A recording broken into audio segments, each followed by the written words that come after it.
Yo, salut tout le monde, c'est FNF4 à l'appareil, j'espère que vous allez bien.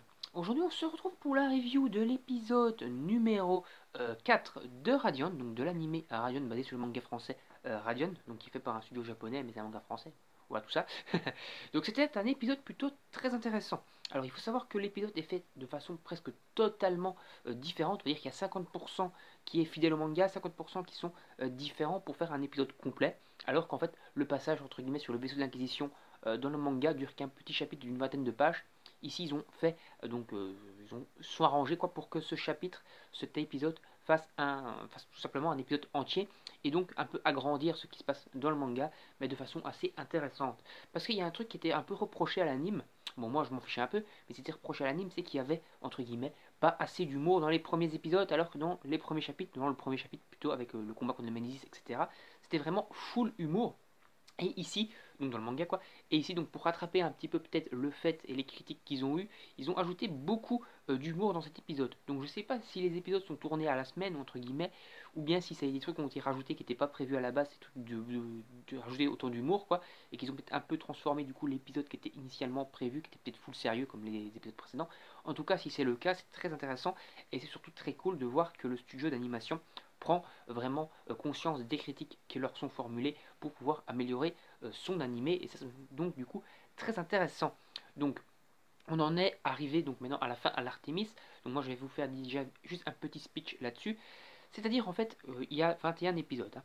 Donc ici l'Artemis, normalement lorsqu'ils arrivent sur l'Artemis, c'est vers la fin du tome 1 et après il y a encore deux chapitres avant d'enchaîner sur un méga gros arc dans le manga qui dure 2 tomes et demi et donc le vrai premier gros arc quoi.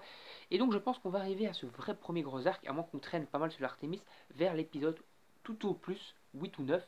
Et j'espère, je pense que ça sera un arc d'au moins une dizaine d'épisodes. Et en tout cas, ça pourrait être très intéressant et j'attends vraiment avec impatience donc cet arc, que je vais pas vous spoiler ce que c'est parce que vous verrez dans l'anime, mais j'attends avec impatience, c'est un arc vraiment très intéressant au niveau du caractère, au niveau de l'histoire et tout. Je l'attends vraiment. Donc pour en revenir maintenant à ce qui nous intéresse, c'est-à-dire cet épisode. Donc dans cet épisode en fait, donc 7 a fait le couillon avec son balai, il s'est craché sur le vaisseau de l'Inquisition, carrément, voilà, un petit peu concon le 7.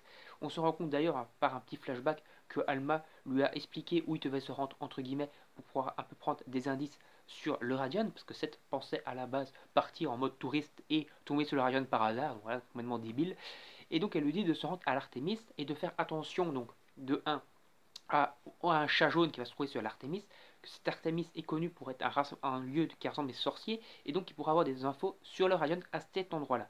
Et surtout, elle lui avait dit dans les épisodes précédents de faire attention de ne pas utiliser sa magie à main nue, parce que ce n'est pas normal d'utiliser la magie à main nue, et que l'Inquisition pourrait du coup prendre ça mal, entre guillemets, et le considérer comme une menace, et donc essayer de le tuer tout simplement. Donc Seth se retrouve sur ce vaisseau, il va un peu se friter contre les membres de l'Inquisition qui sont de simples soldats, même s'il y a un capitaine dans le vaisseau qui semble assez badass. Je vais pas vous spoiler, moi je le connais le capitaine, mais je vais pas vous spoiler le manga, donc il semble assez badass.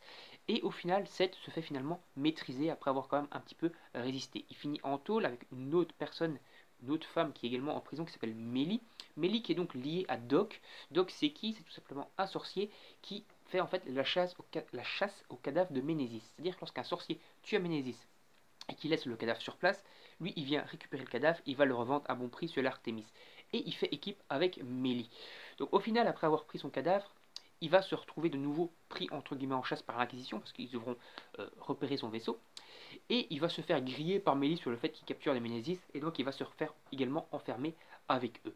Là, ils vont faire un plan d'évasion grâce à une petite bestiole qui s'appelle Brody, une petite bestiole volante avec des cornes, qui est en fait l'animal de compagnie, l'espèce de petite bestiole, de petit familier quoi, de Mélie, qui va réussir à aller voler les clés des cellules, et ils vont donc s'échapper dans le vaisseau, et d'abord essayer d'un peu de s'infiltrer dans le vaisseau pour récupérer leurs affaires, c'est-à-dire surtout le balai de Seth, la baguette magique de Mélie, etc., un peu tous leurs objets, leurs petits effets personnels, quoi. Finalement, ils vont se faire de nouveau repérer par le capitaine et par les soldats du coup, et un combat va se déclencher. Encore une fois, ils seront mis entre guillemets un peu en PLS parce que les soldats de l'Inquisition sont quand même des soldats entraînés et surtout ils sont très nombreux, ils sont en surnombre. Et donc, ils vont un petit peu galérer jusqu'au fait que Mélie débloque sa malédiction. Je vais un peu vous expliquer en fait ce que c'est les principes des malédictions. Donc comme vous le savez, comme vous l'avez appris dans les épisodes précédents plutôt, lorsqu'un sorcier rentre en contact avec un Ménésis, normalement, soit, enfin, plutôt si tu rentres en contact avec un Ménésis, tu meurs sur le coup, à moins que tu deviennes sorcier, et quand tu deviens sorcier, en fait, tu débloques une espèce de malédiction. Ça peut être des cornes, ça peut être des blessures cheloues sur le bras, ça peut être une amputation, ça peut être plein de trucs. Mais ça peut également être en fait des changements de caractère. La malédiction de Mélie est donc le changement de personnalité. Dès que Mélie panique un peu, dès qu'elle stresse un peu, elle change de personnalité et elle devient complètement schizophrène. Et en fait, elle devient sa personnalité, sa deuxième personnalité, quoi, est une personnage plutôt complètement marteau, complètement cinglé, complètement fêlé, qui devient over méga cheaté, qui a des sorts d'attaque surpuissantes, alors que Mélie de base est plutôt dans les sorts défensifs.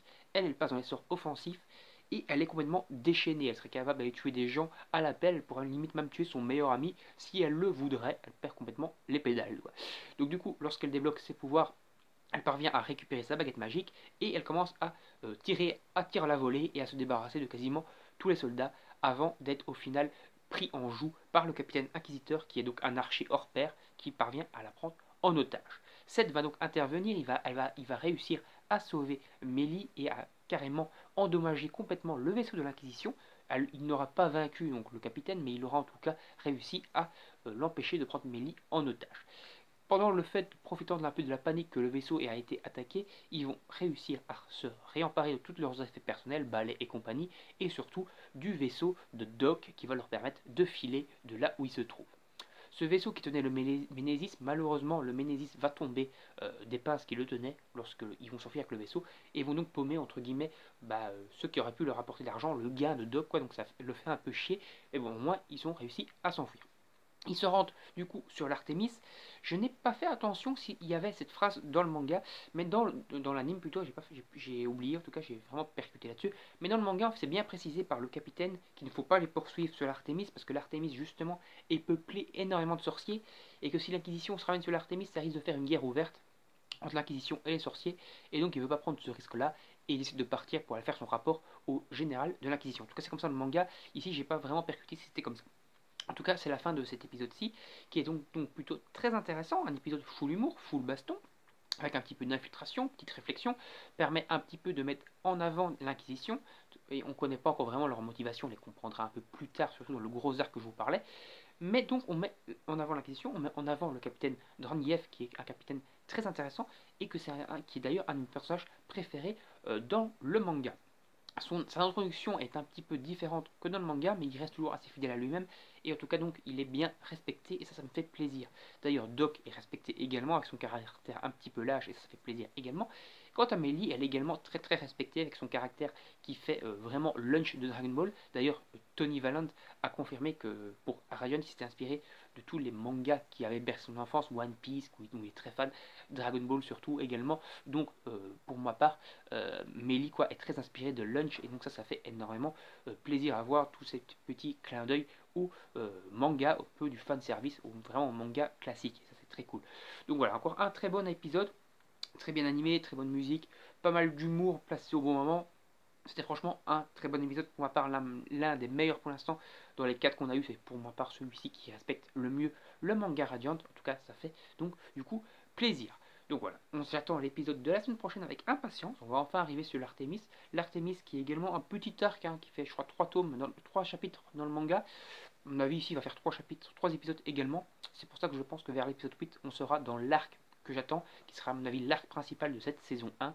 Saison qui est prévue pour durer 21 épisodes, à moins que du coup comme ils semblent prendre un petit peu les avis des fans pour un peu changer certains de leurs épisodes. Peut-être que du coup la série va faire, la saison 1 quoi, va gagner quelques petits épisodes, peut-être arriver à 22, 23 épisodes, ça pourrait être intéressant. En tout cas, on verra ce que ça va valoir.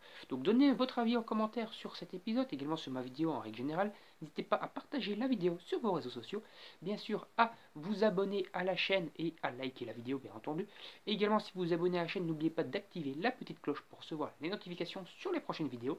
Et nous on se retrouve donc pour des prochaines vidéos, que ce soit des vidéos anime, jeux vidéo, manga ou sur d'autres sujets. Tout simplement les vidéos en tout cas qui me plaisent pour parler de mes différentes passions. Bye bye tout le monde, à la prochaine, salut salut.